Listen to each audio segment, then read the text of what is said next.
Salam saudara-saudari semua, selamat pagi. Hari ini kita melihat kitab Lukas pasal 10 yang disampaikan oleh Pastor Jason. Kemarin kita mengatakan mengikuti Tuhan, berjalan dalam jalan salibnya Tuhan. Hari ini satu hal yang sangat penting karena pelayanan Yesus sudah pada setengah tahun terakhir.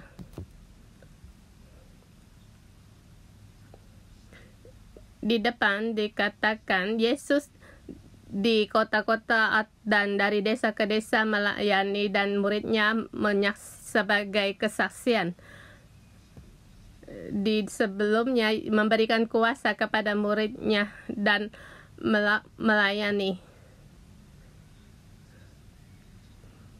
Dan juga sampai pada Petrus mengatakan Yesus adalah Mesias dari Allah.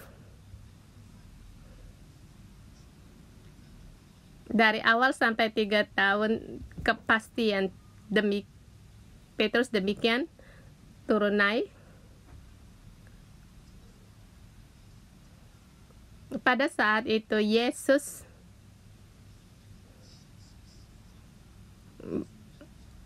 mulai memberi petunjuk untuk jalan disalibkan. Aku akan disalibkan dan aku akan bangkit kembali, dan kalian pun harus berjalan dalam jalan salib. Jadi mengikuti Tuhan harus berjalan dalam jalannya salib. Sampai di pasal yang ke-10 dengan tema mengikuti Tuhan dan connect dengan Tuhan. Ayat pertama, kemudian pada hari itu Tuhan menunjuk 70 murid yang lain untuk mengutus mereka berdua-dua mendahuluinya di setiap kota dan tempat yang hendak dikunjunginya.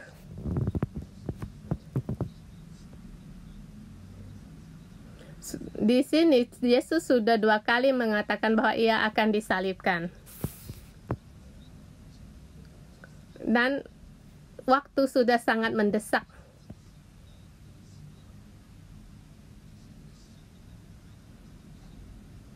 Dan pada saat ini 12 muridnya sudah disebut rasul.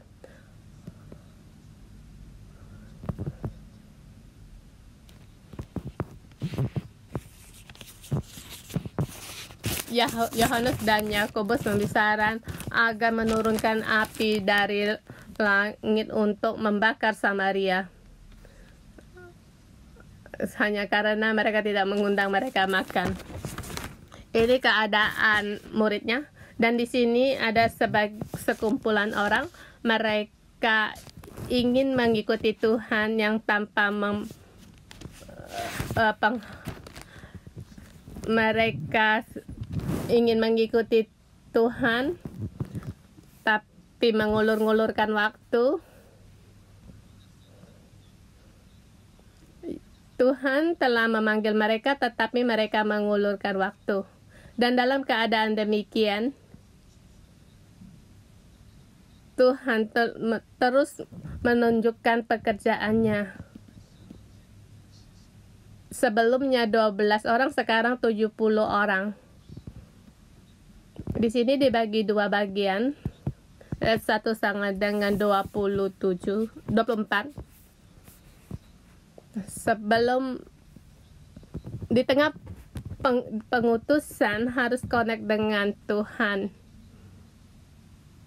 dan berkait dengan Bapa dalam 3 subpoin lagi.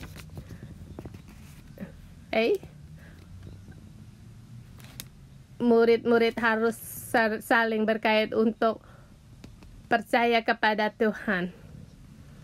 Sekarang sudah dalam pengutusan untuk jalan terus, tetapi Yesus meminta satu persyaratan kedua, yaitu pertama berdua-dua orang. Dua-dua orang. Mengapa harus berdua-dua? Dua-dua harus saling saling bersama.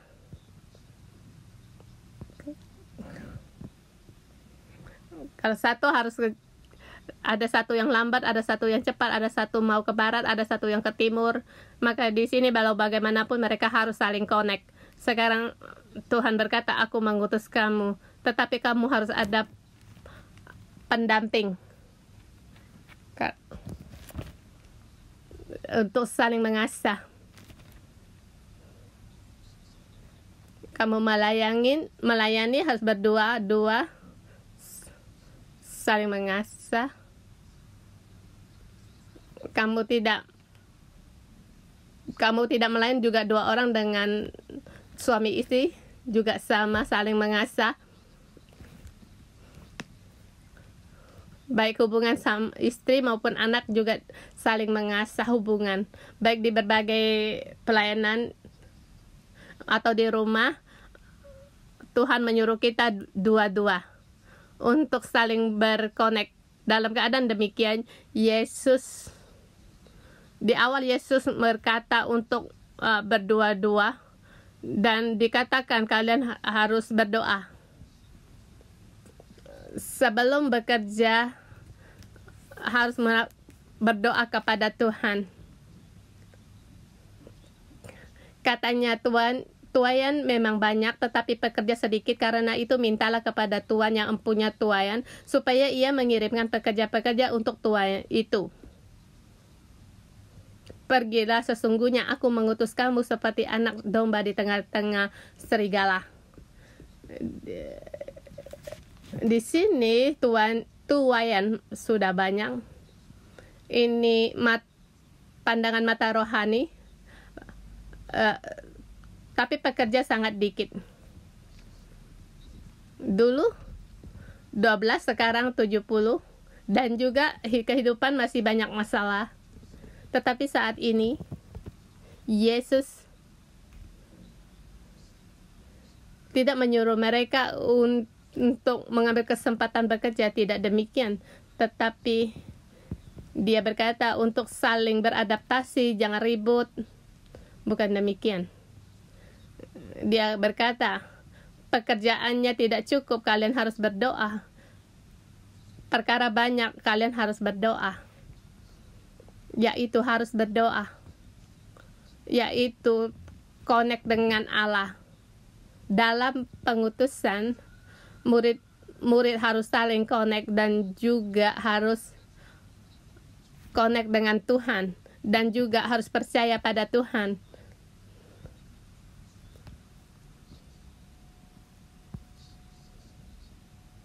Dan jika saat kalian pergi itu sangatlah bahaya.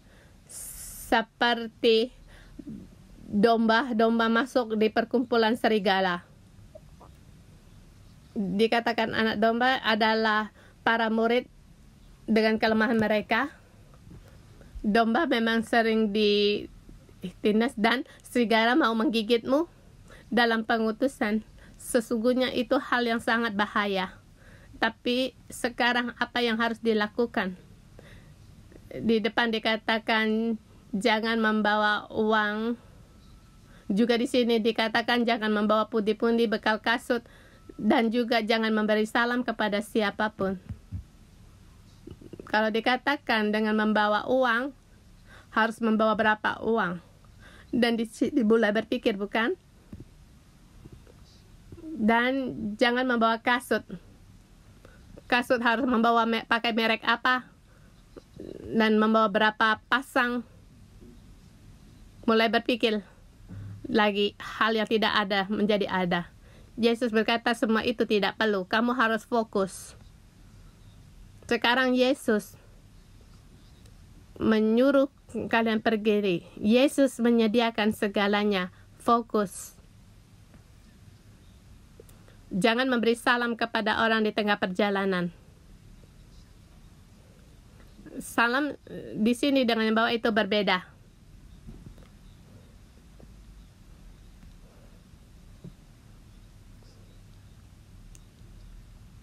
Yaitu di sini di dalam perjalanan jangan berbincang panjang dengan orang, bercurhat atau melakukan hal yang tidak berguna. Dan sampai di kota ini, Dan tempat itu dengan memberi salam kepada orang di situ sebagai wakil dari Tuhan, dan mewakili mereka di tempat itu bekerja. Ada apa yang bisa dimakan mereka makan itu, apa yang mereka bisa pakai dan dipakai lah. Asal pokoknya fokus pada pelayanan. Pada ada orang menerima terus lakukan. Kalau tidak ada orang, mereka pergilah dari kota itu. Pokoknya harus serius dan percaya, mengandalkan Tuhan. Ini pelajaran yang harus dihadapi oleh murid-muridnya. Ada orang yang tidak menerima kalian, tidak apa-apa. Sebab masa yang akan datang mereka akan menghadapi penghakiman yang harus mereka terima. Dan yang harus mereka, para murid, yaitu untuk percaya kepada Tuhan. Ayat 1-11, kemudian 13-16.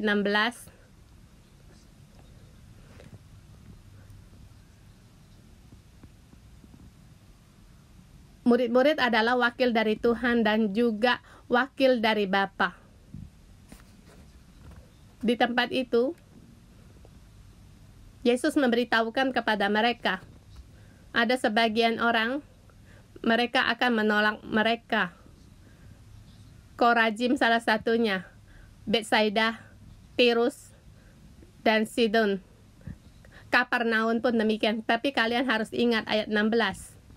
Barang siapa mendengar kamu, ia mendengar aku. Dan barang siapa menolak kamu, ia menolak aku. Dan barang siapa menolak aku, ia menolak dia yang mengutus aku.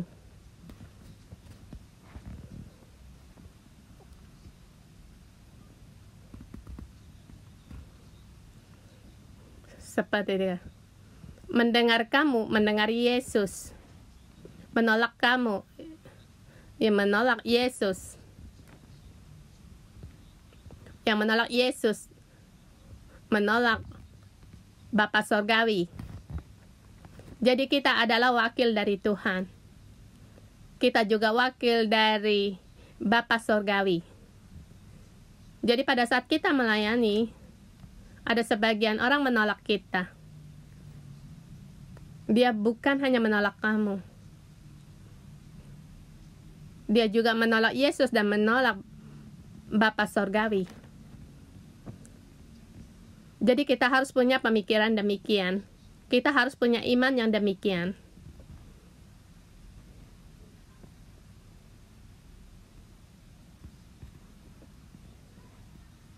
Yaitu jangan melihat pandangan orang lain. Kita harus tahu bahwa kita wakil dari Tuhan. Saya berkata demikian. Otak sepertinya iya, oke. Tertulis Alkitab demikian, tetapi untuk melakukannya itu tidak mudah. Seperti para pelajar akan mereka alami, yaitu 10 menit khotbah. Berkhotbah banyak orang pada takut. Nanti berkhotbah tidak baik bagaimana? Guru akan matanya bagaimana memandang saya. Kalau diberitahu Pastor Joshua nanti juga akan miring mata memandang saya.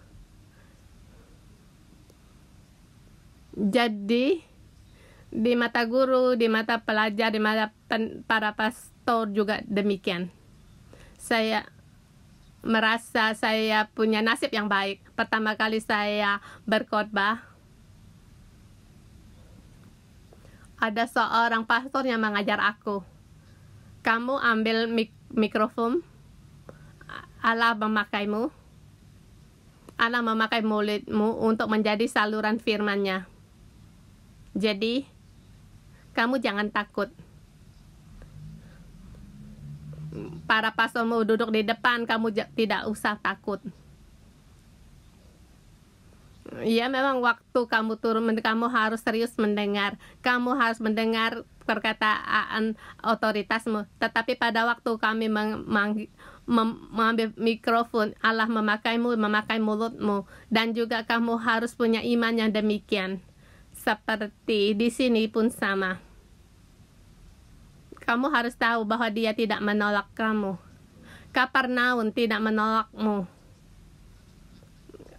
Dan Saida bukan menolakmu. Yang Dia tolak yaitu Tuhan Yesus. Yang mereka tolak itu adalah Allah Bapa. Jadi waktu kita diutus, kita saling berkait. Kita harus berkait dengan Tuhan. Kita juga sebagai wakil dari Tuhan. Kita sebagai wakil dari Bapa Sorgawi. Kemudian selanjutnya, paragraf ketiga. Kita lihat apa yang dilakukan oleh Yesus 17 sampai dengan 20.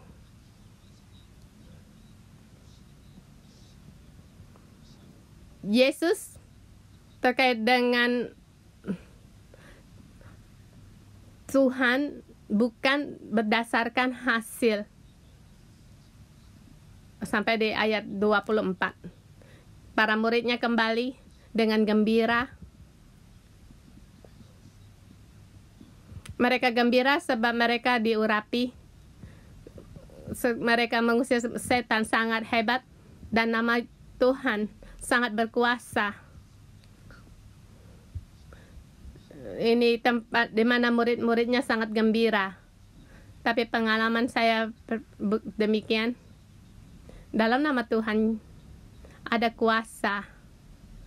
Tapi yang lebih gembira lagi, pelayanan saya sangat diurapi. Kita akan tertuju pada pelayanan. Tetapi Yesus bukan demikian. Yesus mengajar murid-muridnya. Setan-setan diusir, memang gembira, memang benar, tetapi lebih lagi yang harus gembira karena nama kita tercatat di surgawi. Nama bersukacitalah karena namamu ada terdaftar di surgawi. Dan di satu kata,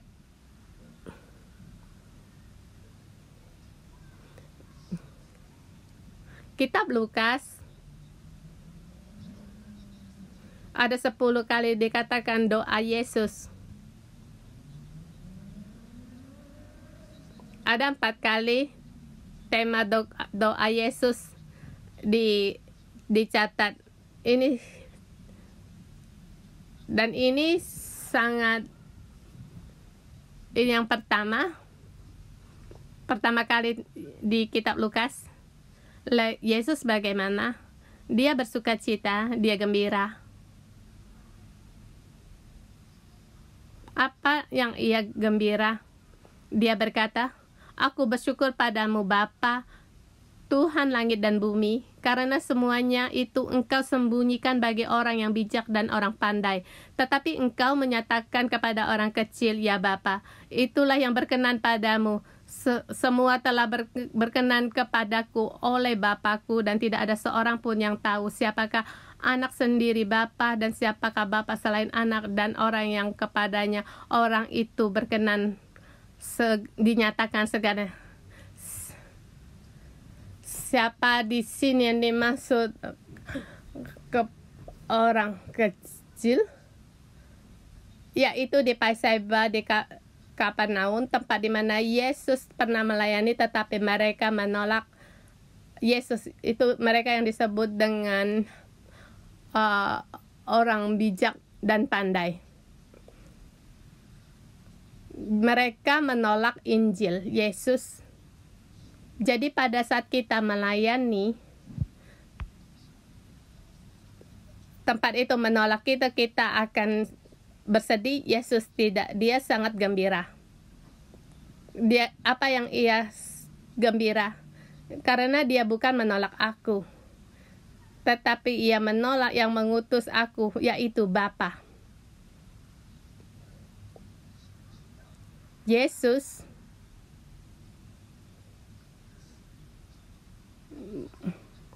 bukan melihat hasil pelayanan. Sebab kalau kita melihat hasil dari pelayanan kita akan gembira, maka hasil yang tidak baik maka kita akan sedih. Di sini dikatakan 70 orang diutus. Dan sebelum mereka pergi, Yesus telah tahu.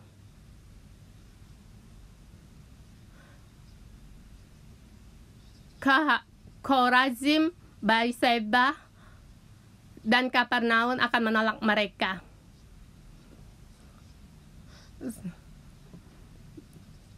Setelah 70 orang kembali,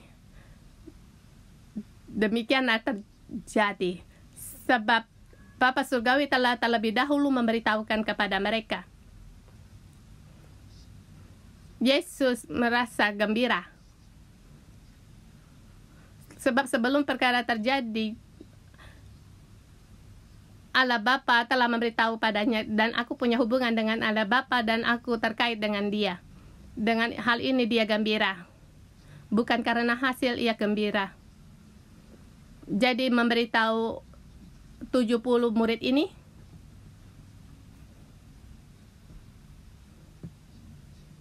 karena namamu terdaftar di surgawi dan ada hubungan dengan Bapa Surgawi, kamu harus gembira.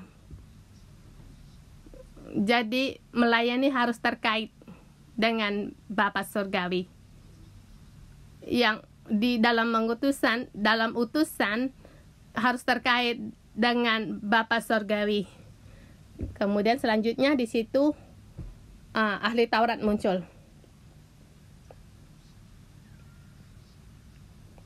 Dengan tema melayani harus mengasihi Allah, orang sesama dan sendiri. Tidak dipenuhi akan hal yang lain. Dalam melayani harus mengasihi Allah, mengasihi sesama dan orang dan diri sendiri. Jangan dipenuhi oleh hal lain. Di sini ada dua bagian. Pertama, ada ahli Taurat yang mencoba Yesus. Dia bertanya hal yang salah. Guru, apa yang harus kuperbuat untuk memperoleh hidup yang kekal? Hidup yang kekal bukan dengan perbuatan.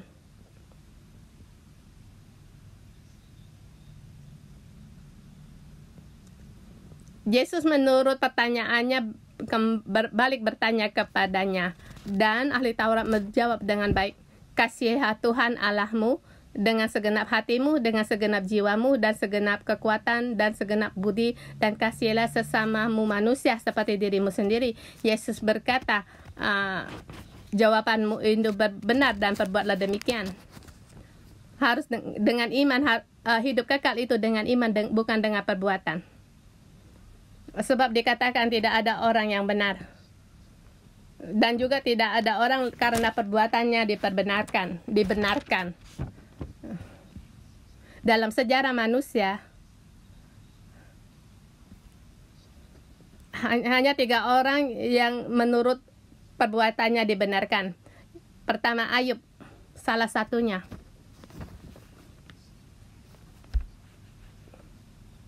Dan juga bukan 100% tidak bisa, tetapi secara normal orang tidak sanggup. Dan bagaimana untuk mendapatkan hidup kekal? Yesus berbalik lewat pertanyaan, jawabanmu itu benar, perbuatlah demikian. Kebanyakan tidak bisa. Kemudian di situ timbul perdebatan, siapa sesamaku?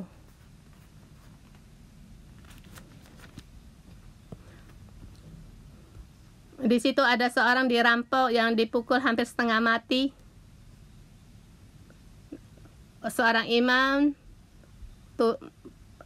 melewati, orang Lewi melewati. Kemudian ada seorang Maria lewat, kemudian membalut dia, merawat dia. Samaria ini, kita bertanya satu pertanyaan. Mengapa imam dan orang Lewi melihat dan pergi begitu saja? Mungkin sangat sibuk. kebaktian akan mulai cepat pergi. Ini ada kemungkinan. Ada kemungkinan karena adat istiadat, karena dia dipukul sampai setengah mati. Kalau imam melihat kalau dia mati, digoyang-goyang, dia tidak bereaksi, dia telah mati, maka dia najis. Tadi harus melayani, sekarang tidak boleh. Ada kemungkinan alasan demikian. Orang Lewi juga demikian. Pokoknya ada banyak alasan untuk untuk peduli dengan orang itu.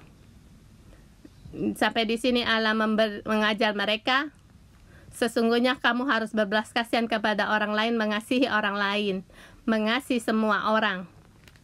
Seorang Samaria demikian mengasihi orang itu. Kamu bisa mengasihi orang Samaria ini? Dia kembali balik bertanya, mengasihi sesama seperti mengasihi diri sendiri.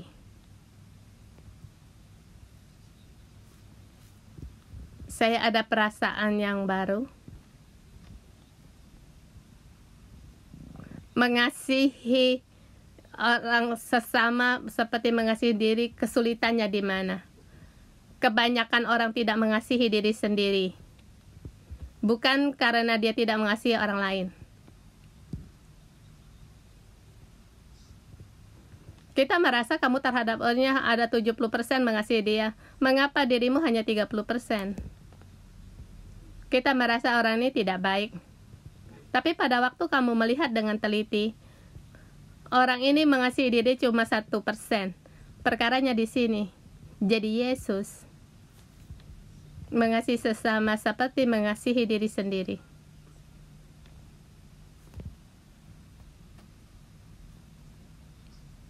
Banyak sekali suami tidak baik terhadap istri, itu pun sama.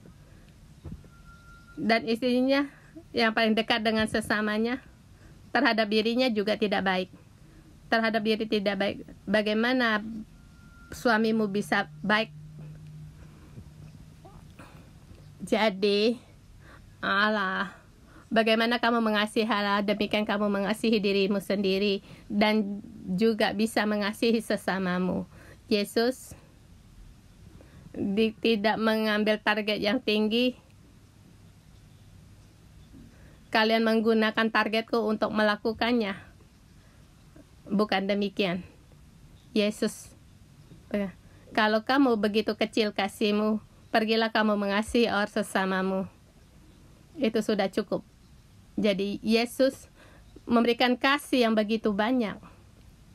Karena kita banyak alasan kita tidak bisa menanggapi. Atau kita mengatakan Yesus disalib pun kita tidak punya perasaan. Ini menjadi satu cerita dalam agama. Seperti Yesus mati untuk orang dunia ini.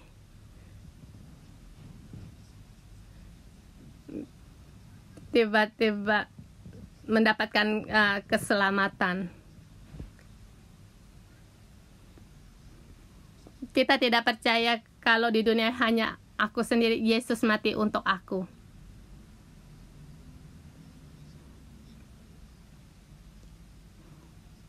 Yesus telah menyatakan kasih-Nya begitu dalam terhadap kita, tetapi kita terimanya tidak cukup. Ya, dan yang bisa kita berikan sangat terbatas. Jadi kita dalam melayani harus mengasihi Allah, sesama, dan diri sendiri. Jangan dipenuhi oleh hal-hal yang lain, seperti Maria dan Marta.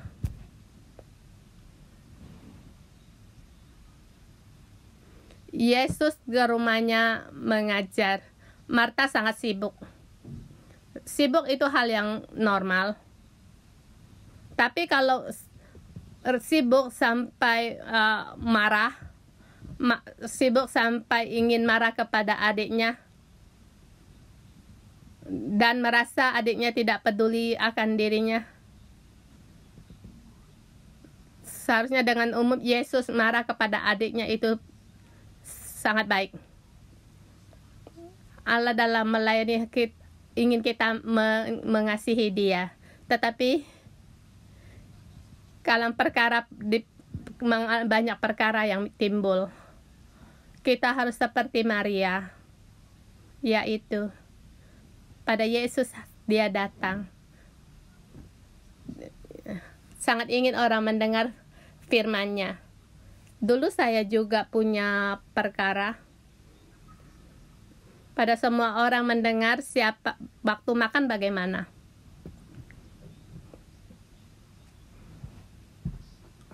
Terhadap kata Yesus ini saya tidak begitu salut.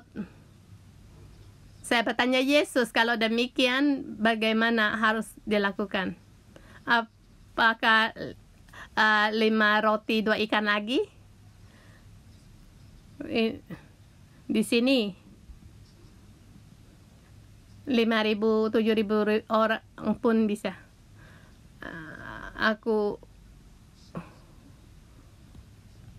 Jadi kita melayani harus gembira. Kita harus connect dengan Tuhan.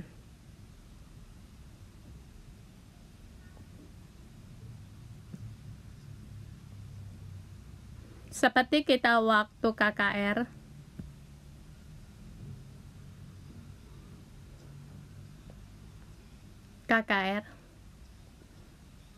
para staf gereja waktu menyediakan melayani, kalau kita bisa dalam melayanan itu sangat baik. Dan juga kita sangat bersyukur kita untuk Tuhan dilakukan dengan baik. Tetapi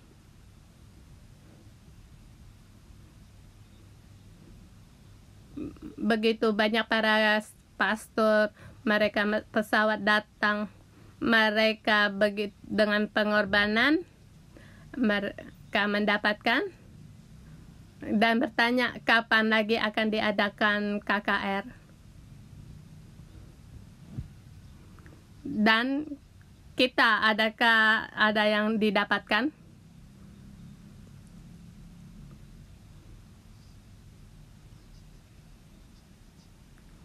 Yang kita sibuk melakukan KKR, yang kita dapatkan dari KKR itu berapa persen? Ini dari segi yang lain. Kita yang menyediakan makanan rohani untuk orang lain, tetapi kita sendiri harus mendapatkan. Jangan seperti Marta, kerja sampai akhirnya marah. Bahkan saya tahu ada sebagian orang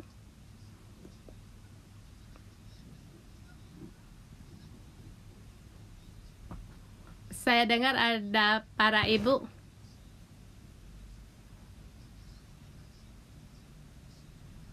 mereka mempersiapkan makanan tetapi sendiri tidak makan. Karena untuk mempersiapkan sudah lelah, jadi sudah lelah untuk tidak makan. Jadi setelah mempersiapkan istirahat, setelah mereka makan, waktu cukup istirahat baru dia makan makanannya. Tapi nasinya sudah dingin. Itu kalau bisa sambil kerja, bisa mendengar dan bisa menerima, itu sangat baik. Kita mohon Tuhan untuk menolong kita dalam melayani. Kita harus mengasihi Allah, mengasihi orang lain, dan mengasihi diri kita sendiri. Jangan dipenuhi oleh perkara yang lain. Dalam melayani pun demikian. Dan dalam pengutusan juga demikian, kita harus saling connect. Kita harus connect dengan Tuhan, connect dengan Bapa kita. Allah Bapa kita, mohon Tuhan untuk menolong kita. Haleluya.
Tuhan Yesus, Tuhan Yesus, kami berkata kami mengasihi Engkau, sebab karena Engkau menyelesaikan keselamatan, kami semua hari ini datang di hadapan-Mu dan connect dengan Engkau. Kami connect dengan Allah Bapa. Ini sungguh luar anugerah. Saudara semua, kita beritahu kepada Tuhan Yesus, kita mengasihi Dia. Tuhan Yesus, sebab karena Engkau, kami menyelamatkan kami dari lembah kematian dan hidup kami diubah. Tuhan Yesus, kami sungguh mengasihi Engkau. Haleluya. Haleluya. Haleluya. Yesus, terima kasih karena kasih-Mu, Engkau menyelamatkan hidup kami. Sebab karena kasih-Mu, Engkau mengubah hati kami. Kami seperti murid-murid-Mu, seumur hidup mengikuti Engkau dan belajar menurut seperti rupa-Mu. Yesus, kami mengasihi Engkau. Kami selamanya mau mengasihi Engkau dan mengasihi sesama kami. Tuhan, kami rela seumur hidup untuk mencontohi-Mu, sebab anugerah-Mu besar bagi kami mengikuti Engkau. Haleluya. Haleluya. Haleluya.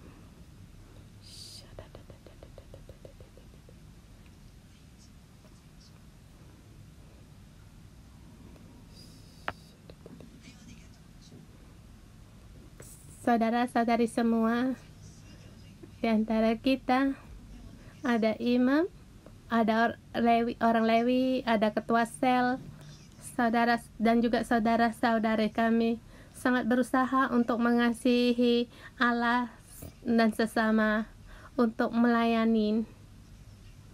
Kami pun melihat banyak sekali saudara-saudari semua, para pelajar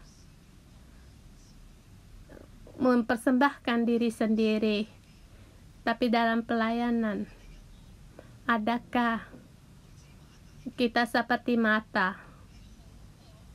Kita sangat sibuk-sibuk hingga kita tidak connect dengan Tuhan dan sesama. Kita tahu harus dengan segala kekuatan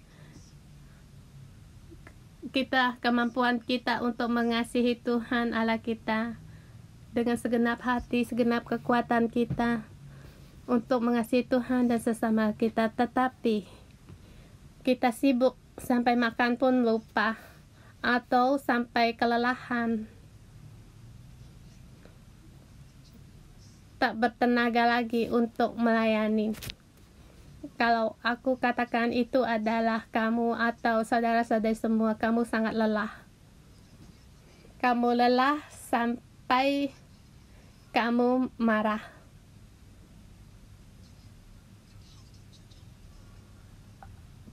Komunikasi dengan sesama juga sangat sulit. Kamu sangat susah. Hari ini Tuhan ingin menyembuhkanmu. Kamu hanya mementingkan melayani. Bahkan kamu tidak peduli sampai dirimu. Kamu tidak mengasihi dirimu. Bagaimana kamu bisa mengasihi orang di sampingmu? Kalau ada saudara-saudari demikian, kamu letakkan tanganmu di atas hatimu. Kalau di arena berdiri, Tuhan melihat, Tuhan tahu, Dia mengerti akan kamu.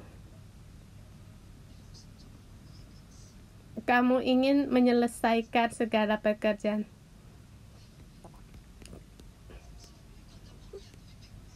Kamu berusaha, bahkan kamu merasa ada orang tidak mengerti akan kamu.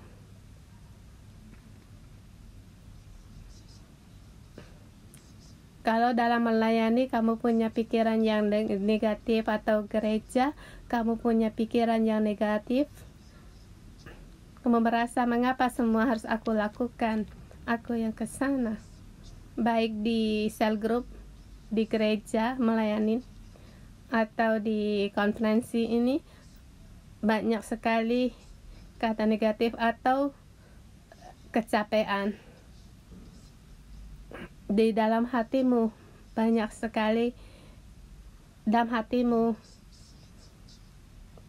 kelelahan. Mungkin juga dalam hatimu merasa pengaturan ini tidak baik. Mengapa saya yang di sel group juga harus yang melakukannya? Mengapa ketua sel hanya menyuruh aku saja yang mengerjakannya? Banyak sekali perang dalam pikiranmu. Kamu dengan berani untuk bangkit atau letakkan tanganmu di atas hatimu. Kamu tidak bisa mengasihi dirimu sendiri. Kamu hanya berusaha memberikan yang terbaik untuk orang lain, berkorban. Tetapi di dalam hatimu banyak sekali kepahitan, merasa orang tidak mengerti akan kamu. Kamu tidak melihat pengorbananku kah? Aku telah berusaha. Mengapa satu pujian pun tidak ada?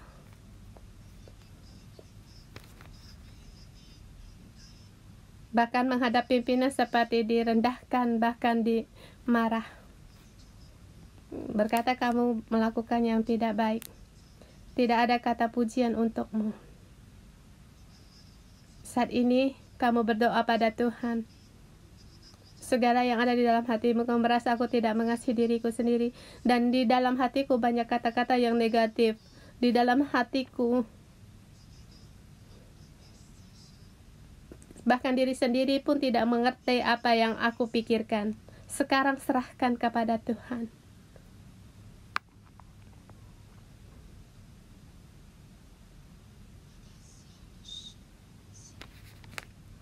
Marta.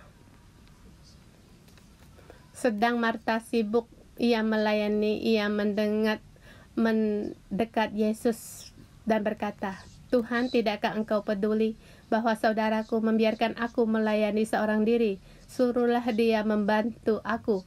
Tetapi Tuhan menjawabnya, Marta, Marta, engkau khawatir dan menyusahkan diri untuk banyak perkara, tetapi hanya satu saja yang perlu. Maria telah memilih bagian yang terbaik, yang tidak akan diambil daripadanya. Mungkin kamu dalam melayani juga seperti Marta. Dalam melayani, kamu juga sangat peduli akan hasilnya. Kamu peduli yang dilakukan baik atau tidak, atau hasil tidak baik.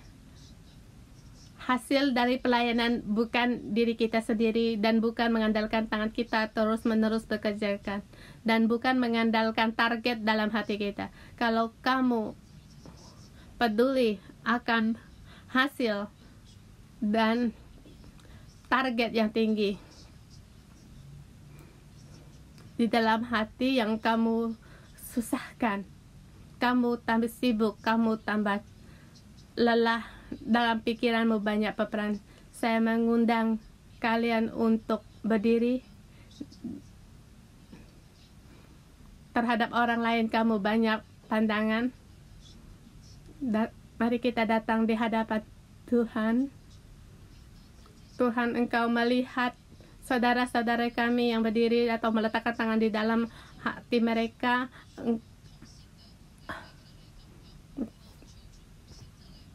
Kita mohon Tuhan untuk menolong perkara kita. Tidak lagi mengandalkan diri sendiri, tidak lagi mengandalkan target untuk melayani Tuhan. Mari kita berdoa.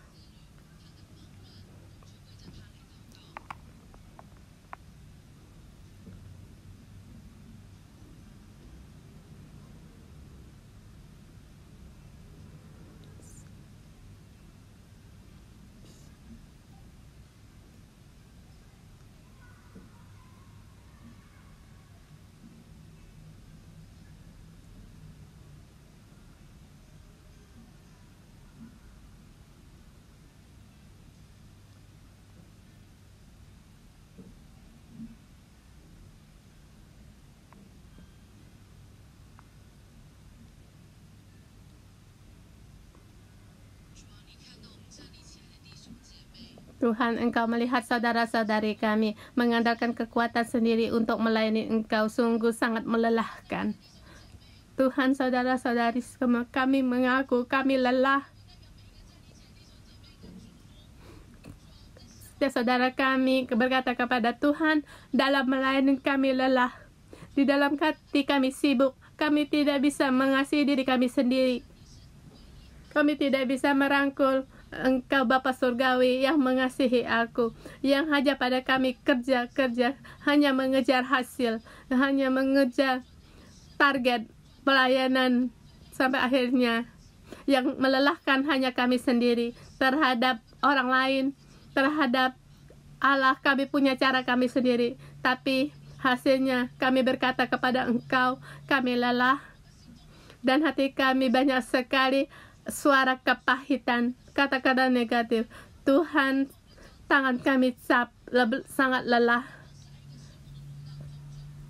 Tuhan, setiap kali kesempatan kami merasa sangat menyusahkan, sangat menjemuhkan. Hanya dengan mengandalkan kekuatan kami bekerja dan juga mengandalkan orang di sebelah kami, tapi yang dikerjakan tidak memuaskan. Tapi mengapa otoritas selalu meminta kepada kami mengerja? Dan karena kami tidak hati kami sangatlah penuh dengan amarah. Tuhan, mohon Engkau sembuhkan saudara-saudari kami semua yang tidak bisa mengasihi diri sendiri, tidak bisa mendengar pandangan mata untuk mengasihi diri sendiri. Segala saling membanding-bandingkan, iri hati yang merasa harus yang baik, semua ini Engkau ambil keluar dari kehidupan saudara-saudari kami. Di dalam hati kami dalam melayani, segala yang melelahkan, Tuhan Engkau ambil semua. Dan juga hati kami yang merasa lelah, hati kami yang selalu dipenuhi dan sering tidak ada orang yang sama, hanya Engkau yang sempurna. Tuhan, semua ini Engkau ambil segala rasa yang sempurna di dalam hati kami. Tuhan, kami percaya saudara-saudari kami sangat mementingkan usaha, tetapi kami sendiri pun tidak tahu. Di dalam hati kami penuh dengan negatif, tapi Tuhan, mohon Roh Kudus saat ini untuk segala kasih, mohon Roh Kudus untuk menyertai kami setiap orang. Melayani Engkau itu hal yang sukacita, tapi Tuhan, melayani Engkau itu dengan kegirangan. Tuhan, mohon Roh Kudus untuk menolong kami agar kami terkait dengan Engkau.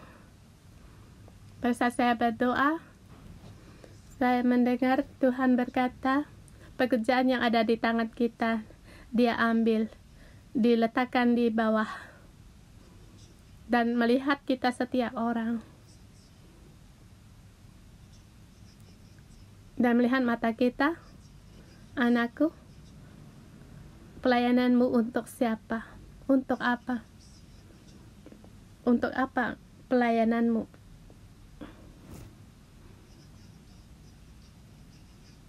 Mungkin berbagai banyak alasan membuatmu untuk terus melayani.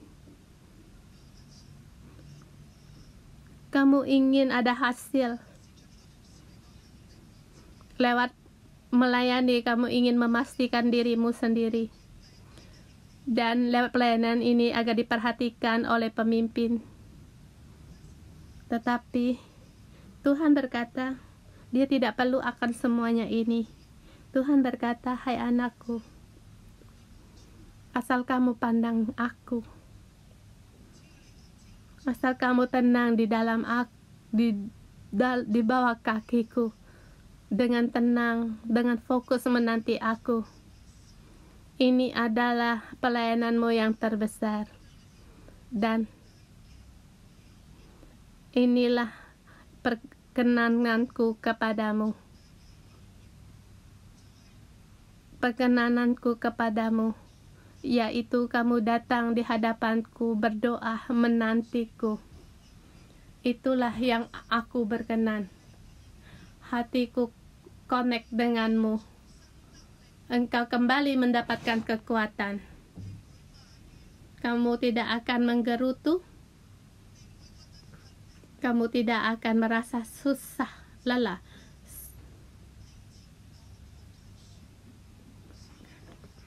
Karena kamu tidak terkait dengan pokok pohon anggur, jadi kamu merasa lelah. Tuhan berkata, semua ini kehendakku aku beritahukan kepadamu, yaitu pelayanan yang terbesar, yaitu menanti aku.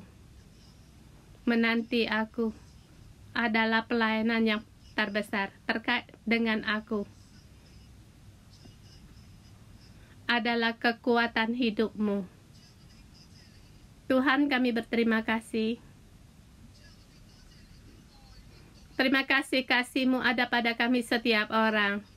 Ada kepada setiap orang yang lelah, saudara-saudari bahkan staf gereja dan ketua sel. Tuhan, kami melayani bukan karena anggota sel atau murid, tetapi kami di sini pasti melayani, yaitu untuk Engkau berkenan, untuk mengikuti Engkau.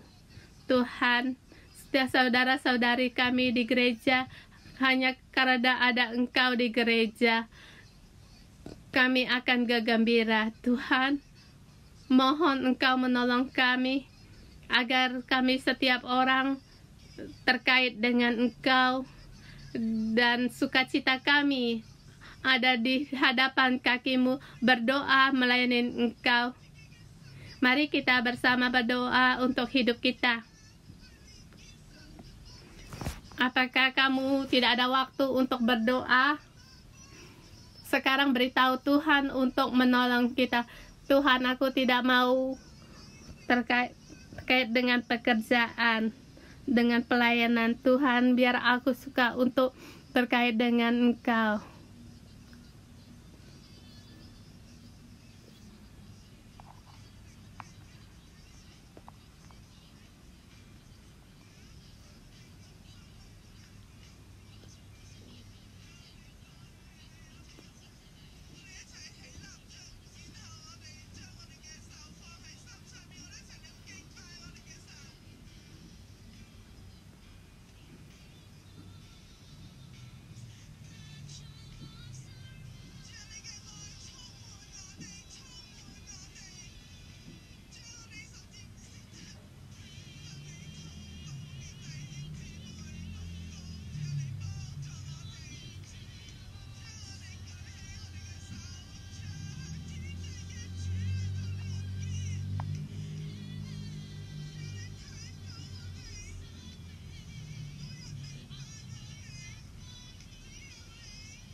Kita dengar suara Tuhan.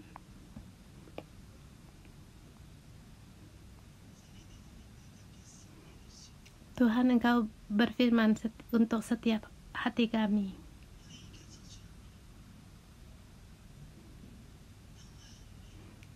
Kami menanti Engkau. Fokus di dalam Engkau.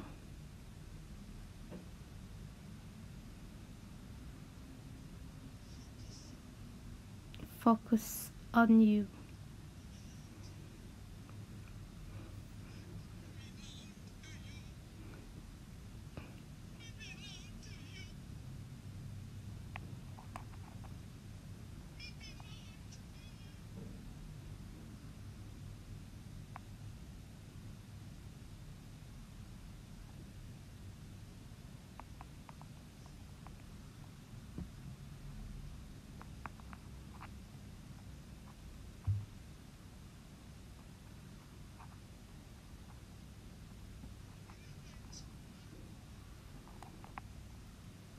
Kasih-Mu memenuhi kami. Kasih-Mu menyembuhkan kami.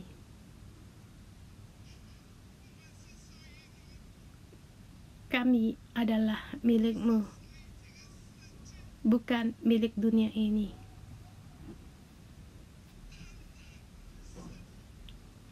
Hanya melayani Engkau, hanya untuk berkenan bagi-Mu. Tiada yang lain untuk memenuhi kami. Tiada segala hal yang memenuhi hati kami. Hanya Engkau.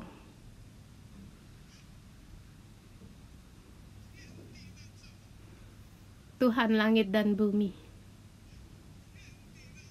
Tuhan langit dan bumi. Berfirman-Lah kepada kami. Mohon Engkau berfirman untuk kami.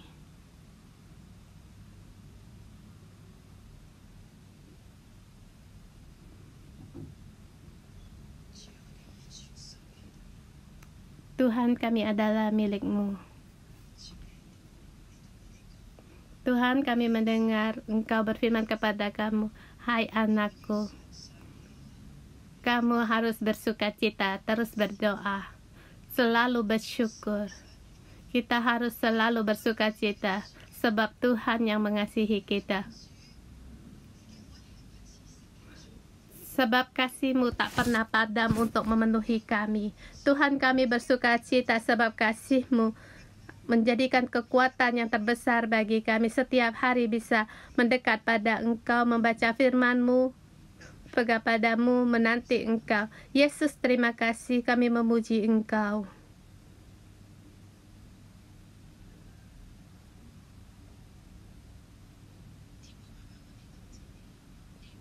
Bapa Surgawi, kami bersyukur dan berterima kasih Engkau mengasihi kami. Engkau satu-satunya yang menciptakan kami, yang mengasihi kami, Bapa Surgawi. Kami setiap kali diciptakan dengan spesial. Tuhan, kami berterima kasih Engkau memilih kami.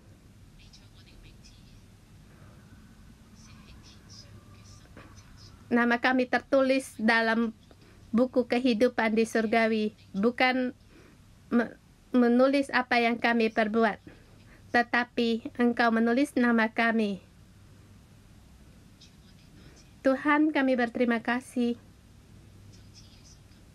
Seperti yang Yesus katakan,